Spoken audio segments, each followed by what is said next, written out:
Blacklock Fighting Systems here. Hey, just a big misconception. A lot of people think that carrying a knife is going to make you safer, and it can, but it's like anything else. You have to know how to use it. You have to know when to use it. You got to be good with range and distance and all that stuff. And then you've got to be able to retrieve it from wherever you're carrying it on your body. And most of the time, you're going to want to retrieve any weapon, strong side hand, correct? The hand you would carry your phone in, for instance. One of the things that I'm really big on, and I teach in my in-depth seminars, teach law enforcement, you know, they typically carry pins up in this area. They sell these, they're tactical pins. I'll kind of give you a zoom here. They're kind of big and cumbersome. They're thick and they are good for stabbing. I have something I like a little better, and see how she's dressed. I mean, she's basically dressed for the park or anything casual. This is an alloy aluminum pin. She carried it, it's right there in her pocket. It's not a gun, no, it's not a knife, but it's something you can carry anywhere, and she can deploy that easily. And from any angle that I come up on her, she can, yes. And something to remember, if you're going to use any type of device, whether it's cutting or stabbing, two things. One, that a puncture wound is far more detrimental to your perpetrator than cutting them. I know in the movies they talk about cutting people and cutting out. Listen, if you haven't trained in knife fighting, then you're probably not going to be able to do what you see on most videos.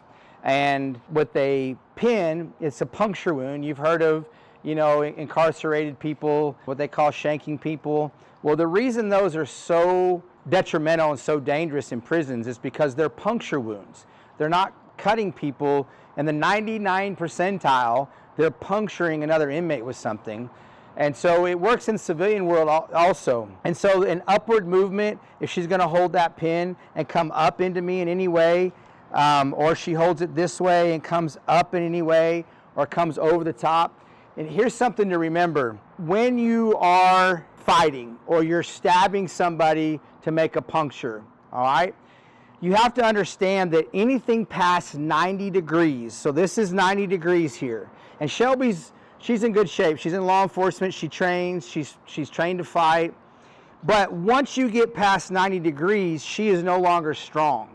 So at this pre-90 degree area, that's when she's gonna be the strongest. So she has something to puncture me with. She doesn't want to bring her hand back to her shoulder, bring her hand back to here, and come with it. She wants to come here and use, see how her arm is not 90 degrees? I can't break that. If she goes to stab me, she has a lot more force there than if her arm goes past 90 degrees and now she's stuck. So those are just some things to remember. If you're gonna come up from your pocket, you wanna come straight up. Don't do all this crazy round stuff that you see on TV. Come straight up, and at that point in time, then she would holler our keyword. Remember, it's never help. It's never I'm on fire and all that crap you hear. It's always rape, rape, rape. And she's gonna turn and leave and actually leave her pin, and just go. So remember, a good alloy aluminum pin, and yeah, you can get as crazy as you want. They make tactical pins, all that kind of stuff. But whether you're a professional, you know, law enforcement, or you're just out for the day, this is a weapon. This is great. And you want to hit that puncture of the body as many times, or one good time, and then you want to leave. Again, we holler rape. We escalate the violence, as much violence as it takes to get away. That may be over and over again until you get away or somebody comes to help you.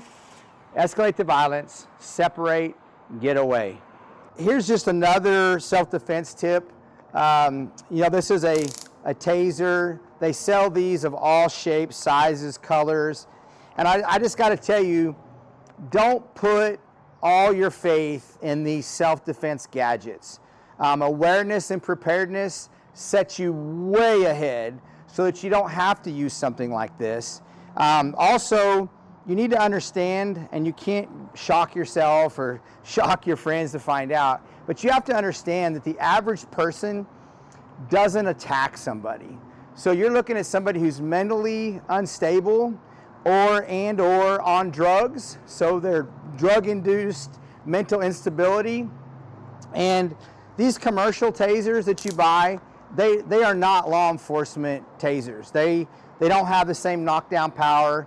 They don't have that 5 to 7 second burst. If I take my finger off this, it stops. I don't want you putting a false sense of security into certain things. Pepper spray is another good example. You know, if you don't have the wind right, you've pepper sprayed yourself. Do they work? Yes. Anything works if you practice with it, if it's applied properly, timing happens. But with like this big hoodie on, you know, I don't know, one, it's summertime. Where is Shelby going to carry a taser? And they do make little ones, but you got to understand they're not very powerful. And then you look at me, yeah, so she's not going to walk around the park like that, right? And with a hoodie on, you have to understand, even law enforcement, we know with a coat or hoodie, when you deploy a taser, a lot of times it's not as effective as it shows on cops and all the movies you watch. So this is an actual taser. Shelby can go up there and go close to the camera and hit the arc.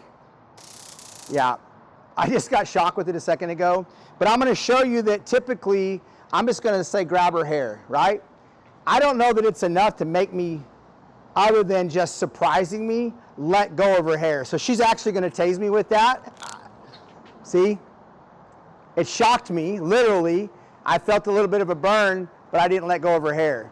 And if I was on drugs, right, or I'm mentally ill, this isn't stopping me. So on behalf of Shelby and I, we wish you to be safe. Remember, always, always preparedness and awareness. That is the best self-defense there is. Be aware, stay prepared. If you do get attacked, be very violent, escalate that violence, be very vocal, and get away. And be prepared to have to escalate the violence and fight over and over again until somebody comes to help you or you're able to escape.